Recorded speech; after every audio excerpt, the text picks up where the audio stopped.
Hi everybody, in the immortal words of Shakespeare, friends, Romans, countrymen, lend me your ears. Yes, so this is probably relevant only to users, but perhaps not, perhaps it's irrelevant to other people. It's just a moany bitchy video about YouTube's new policy as per this insert.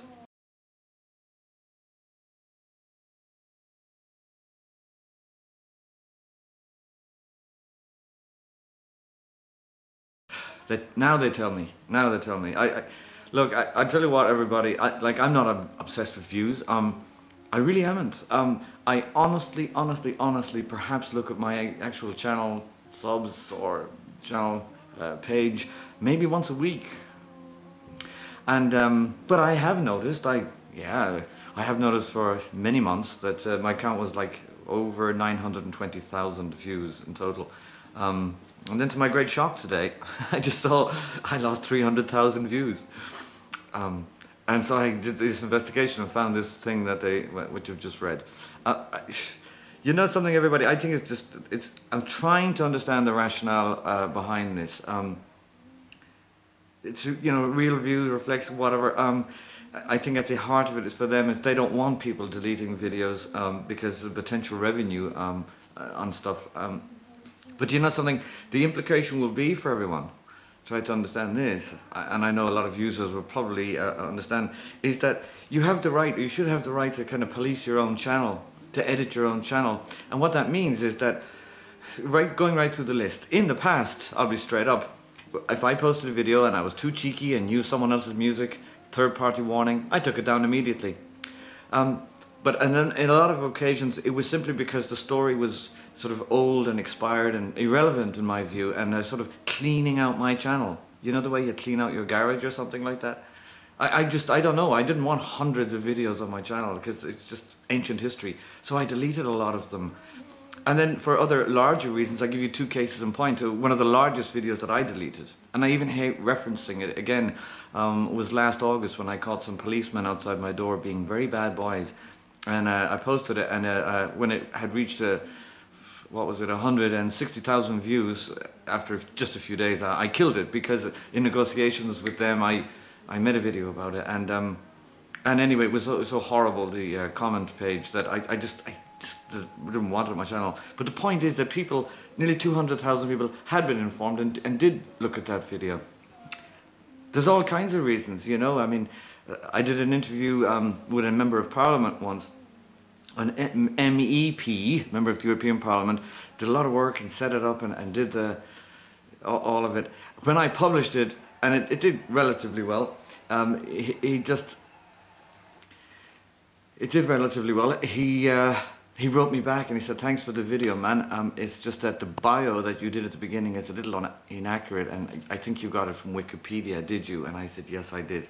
And he said, "I'm sorry," because it was very grave stuff, everyone. This guy, he's a senior politician now, but in his youth, you know, he had been in the IRA in Ireland in the 50s, before the provisional IRA in Northern Ireland in the nasty times. He was in the IRA and he was arrested and did time in a military camp. And it's very clear and it's above board. But I placed him in the wrong epoch of time, which meant a lot to him. So sadly, I killed the video, to be fair, and to re-edit it. So there's all kinds of reasons. Or videos that you just put up and you just don't like them anymore.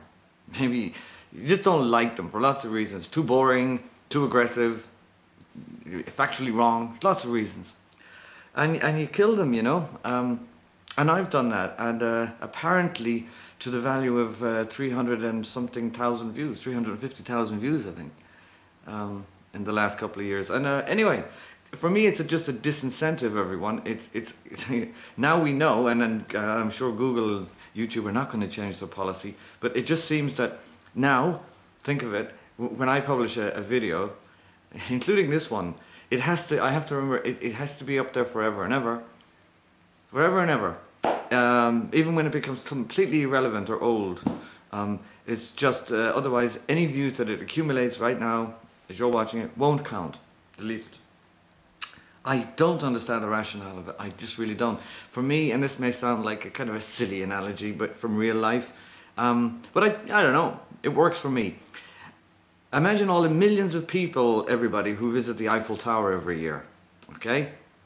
Really, stand right there under the fucking tower, right? They go all the way, big long queue. It's only a very small fraction. Actually get a ticket and go up to the very top, climb the tower. Well, they use an elevator, you don't have to climb up with ropes and ladders. The point is, it's a bit like saying, well, if you didn't go up to the top, you weren't at the Eiffel Tower. And you could protest. But I did, I was in Paris, I was right there, I have photos, I was at the Eiffel Tower, you can touch the leg of it. I just didn't go up. It didn't count. Doesn't count as a visit. Doesn't count because you didn't buy the ticket to go up. And it's a bit like that what YouTube are doing. Because if it's just about revenue, and that my police video that I killed, it climbed out of control, nearly heading for 200,000 views and already monetized so we can slap ads all over it. But it was a particularly delicate political thing. A real story, but I just decided I didn't want it on my channel. And so what they're telling me is it never happened. You didn't post a video, it didn't get 170,000 views or whatever. It never happened. I think it's bullshit. I think it's really, really, really bullshit. And it's a disincentive, as I say. And it's really going to corral people or make you think twice and 10 times about making a video. Anyway, so last point, everyone. Obviously, you've always had the consideration of sharing, private sharing, make it public. But I don't see, again, what the difference is that. For me, that's the realization for me. It's a real disincentive to make videos, or it polices me to make videos, because like, if it's not total perfection and it turns out to be, I don't know, inaccurate in some way, even though it gets shitloads of views and gets the community talking, you know, it's either going to be really embarrassing for users, or you just take the freedom away. Just like I said, that you can't clean out your own channel. You know, I do it all the time on my bookshelf. I said, oh, don't like that book anymore. It's old, throw it away. I mean, it's all right. Another cock up by YouTube, in my opinion. I open it up to you. Has this affected other people? How do you feel about that? Are you pissed off? Apparently, a lot of people like this idea. But for the reasons I've explained, I just think it's punitive, silly, and really the wrong way to go. Please let me know what you think. So, as the man said, we always finish with a catchphrase. And you know what mine is. Thank you for watching.